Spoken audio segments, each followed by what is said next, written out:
अच्छा ठीक है, शुरू करो भाई।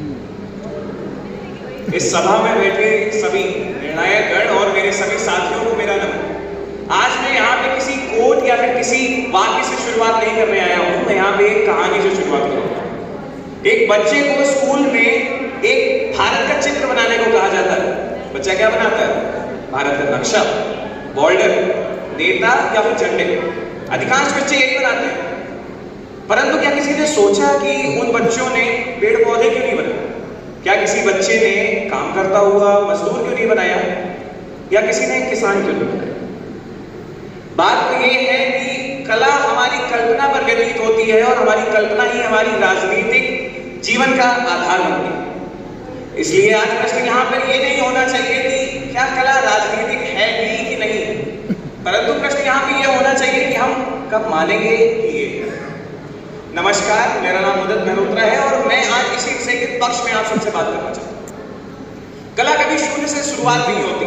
कला हमेशा से समाज में जीवित रही है। चाहे वह पुनर्निर्माण काल में चर्चों का पुनर्निर्माण हो जो कि सत्ता का प्रतिबिंब था, चाहे वह उपनिवेशिक कालों में उपनिवेशों को असभ्य बताना जो कि सत्ता की राजनीति थी। आज के समय में सत्ता एक सुंदरता का कारण बनती चली जा रही है और लोग कला को एक सुंदरता का कारण मानते चले जा रहे हैं। परंतु जैसा कि मेरे साथियों ने भी बताया और मैं यहाँ भी कहना चाहता हूँ, सुंदरता का आधार क्या है और ये कौन तय करता है? आप कई लोग जानते नहीं होंगे और मैं आपको बताना भी चाहता हूँ कि टाइम्स नाउ की एक रिपोर्ट के अनुसार भारत में सबसे ज्यादा और इतने सालों तक गोरेपन को एक सुंदरता का कारण बताया जाता था और यही भारत का सिर्फ ब्यूटी और फेमस क्रीम का बिजनेस 3000 करोड़ से ज्यादा है। वहीं दूसरी ओर अगर हम फिल्म जगत की बात करें जो कि एक कला का साधन है, वहां पे हीरो किस वर्ग से आता है? साइड हीरो कैसी बोली बोलते हैं और विलन क्या काम कर रहे हैं? कई लोग कह सकते हैं ये रचनात्मक कारण जरूर हो सकते हैं, पर मेरे अनुसार यह सिर्फ एक राजनीतिक संकेत है। आज अगर आप जीवन में प्रेम की भी बात करते हैं, फिल्मों में प्रेम की चीजें दिखाई जाती हैं, तो अगर वहीं पे असंवैधानिक या फिर सामाजिक शादी होती है तो वो समाज को एक चुनौती देते हैं। परंतु वहीं अगर आप उसके पक्ष की जगह सिर्फ शांत होकर बैठ जाते हैं तो आप समाज का समर्थन करते हैं। कला में कोई भी चीज साथ में या विपक्ष में नहीं होती।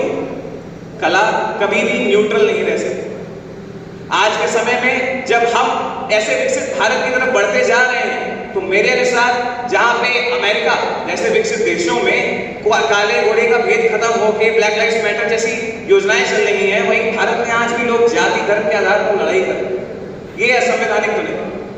तो अंत में मैं बस इतना कहूंगा, कला का मोल समझना चाहिए और हर कला हमारे और सबके लिए अलग हो सकती है। इस वजह से सारी कलाएं राजनीतिक है। धन्यवाद। मेरा बस छोटा सा सवाल है कि आपने शुरुआत करी कि हम आज बात कर रहे हैं कि कला राजनीतिक है कि नहीं। दरअसल सवाल ये था ही नहीं, सवाल था कि क्या हर तरह की कला राजनीतिक है।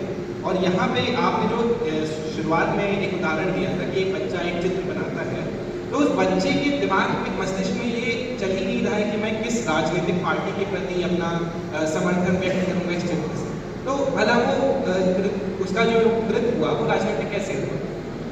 आपका प्रश्न बहुत सीधा सा है और जैसे मैं आपको एक बार टॉपिक रिपीट कर देता हूँ। मैं डिबेट का था ऑल आर्ट इज पॉलिटिकल, सारी कलाएं राजनीतिक है। तो डिबेट का स्ट्रक्चर आपको पता होगा, आप भी बहुत सारी डिबेट करते हैं, मुझे एक्सप्लेन करने की जरूरत नहीं होगी आपको कि या तो फॉर होता है या अगेंस्ट, और यानी कि मैं राजनीति का सपोर्ट। दूसरी चीज आपने कहा कि जो बच्चा उसका कोई एक राजनीतिक पहलू नहीं होता, वो किसी पार्टी से एसोसिएटेड नहीं होता, तो बात ये नहीं है कि क्या कलाएं या फिर बच्चों की कलाएं राजनीतिक है। अगर वही जैसा कि मेरे साथी ने भी यहाँ एग्जाम्पल दिया, अगर वो बच्चा एक फूल बनाता है या फिर एक बच्चे को साइकिल बहुत पसंद है, बच्चे ने साइकिल बना दी, अब उसके घर पे सपा पार्टी वाले आ गए, तो इसमें बच्चे की क्या गलती है? तो राजनीति हर जगह पे है, कलाओं में राजनीति, पर्सपेक्टिव अलग अलग हो सकते हैं और हर व्यक्ति के हिसाब से पर्सपेक्टिव अलग होगा। Thank you very much.